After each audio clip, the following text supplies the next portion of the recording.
What is the mission, they ask me. I say, the mission is just this, religion to responsibility. You think it is there, no, it's here. If you take charge of your basic life energy into your hands, 100% of your life and destiny will be in your hands.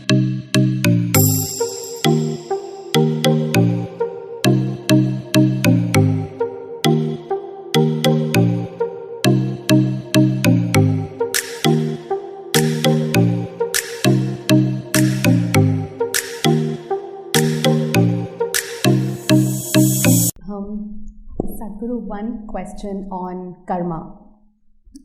She's So, can good karma cancel out bad karma? And what did you do today? I'm asking for humanity, not for myself. And is our life predestined, or can we change it by karma? And what is good karma?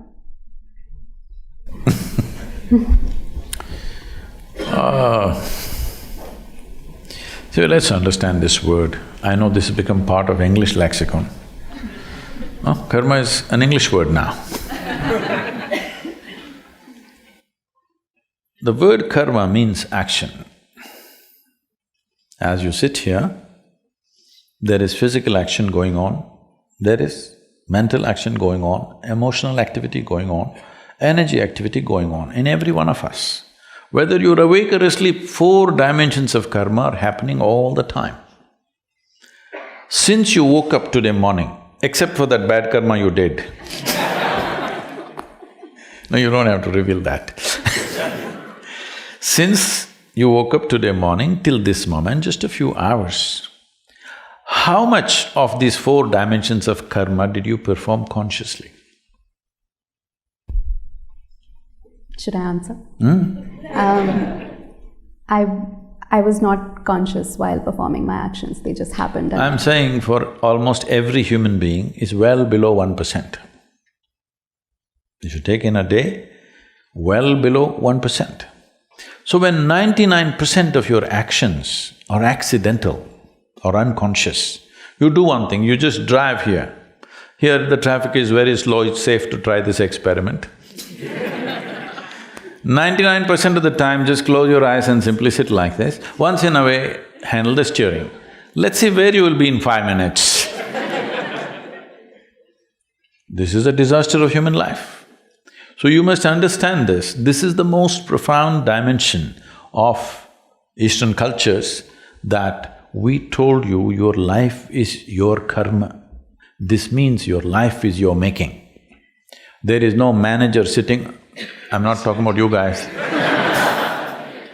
There's no manager sitting up there and managing you. Your life is your karma. The way you do it is the way it happens. There is no other way. Only because over 99% is happening unconsciously, it looks like some other force is manipulating you. All bad drivers are like this. When they get into some kind of a crash, I was driving properly only, something happened. Have you heard this? Something happened, something supernatural happened and I crashed my car. No, you're just a dumb driver. So the same thing goes for life. The same thing goes for life, that we constantly reminded you. Now in this generation, it's lost in probably maybe your mother, or let's say your grandmother's generation. If they sit down, stood up, they say karma, prarabdha, mukti, moksha. These are proper day-to-day conversation, not spiritual conversation. Yes or no? Every day. It's time you bring it back, because karma means you're reminding yourself, everything that I'm doing and not doing is my fundamental responsibility. If you ask me, people have been asking, I have not articulated this till recently, but some people have been asking me, so I'm these days talking to them and I'm saying, what is the mission, they ask me. I say, the mission is just this, religion to responsibility. You think it is there, no, it's here. This is what karma means, that you understand you're the source of your life. Is there no other force working in the universe? Yes, it is. But even to harness this, he harness that is your business. isn't it? Hello? Even to harness that is your business, otherwise what's the point?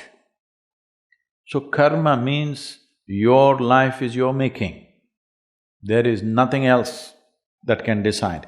If you take charge of your body, let's say you have some mastery over your physical body, 15 to 20% of your life and destiny will be in your hands. If you take charge of your mental process, 50 to 60% of your life and destiny will be in your hands.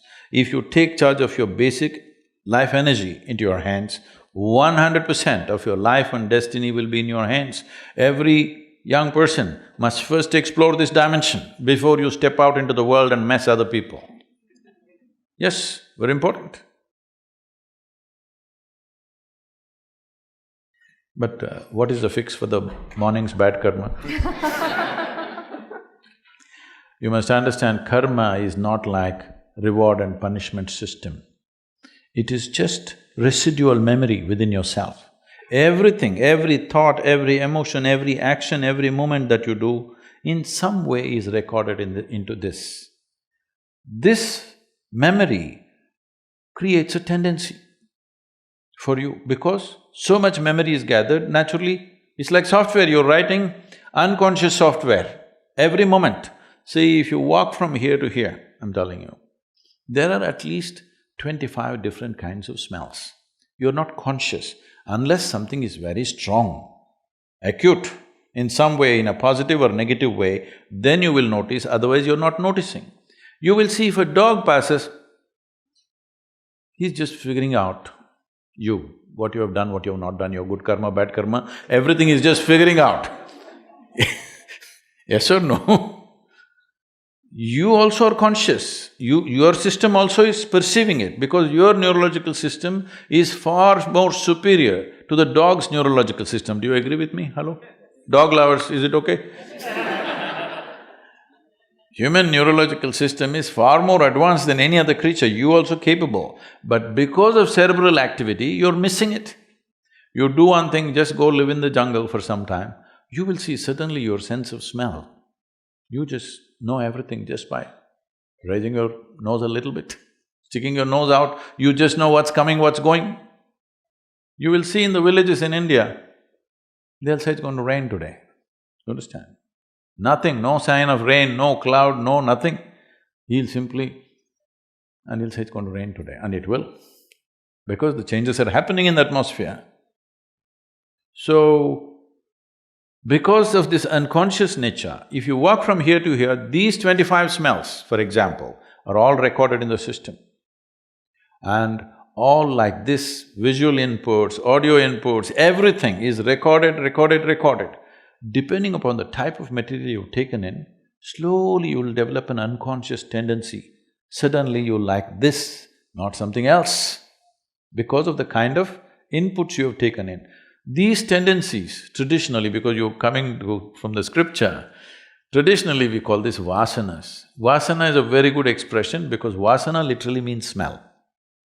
So, depending upon the type of smell, accordingly you draw that type of life towards you or you move in that direction, that's what they're trying to say.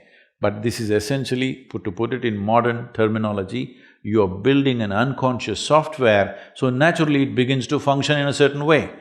It doesn't matter what is the software, can you rewrite it? Of course you can. That is also your karma.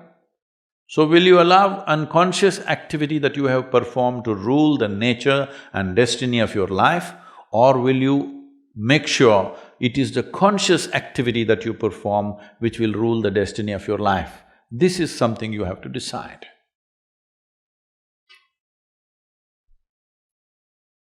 Sadhguru,